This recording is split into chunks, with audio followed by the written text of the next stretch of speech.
try to do his part of this in this action regarding support and resilience of those small countries, resilience of port in order to develop some strategy to save port activity in those specific countries. And also, of course, in cooperation with others. It's not alone. We of course, not work alone.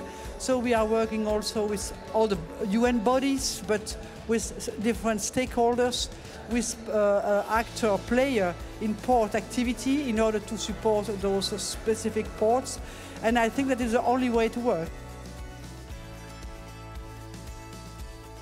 It's an agenda for everybody, for each UN body, but also for all the civil society, the private sector, the big and the small companies, the SMEs, and even the citizens. Of course, it's a small part, but it's an important part to make also pressure on the government in order to decide, not only plan, but action in order to work. So it's of course a so big challenge that the cooperation is not so easy to identify who do what, how we can do better.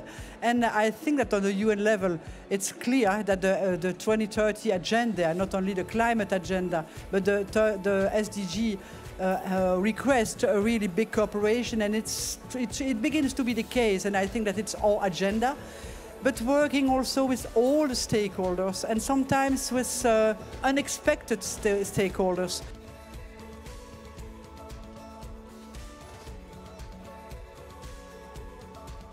That what the countries decided to do have to be monitored, follow, in order to ensure that each country do what he engaged himself to do.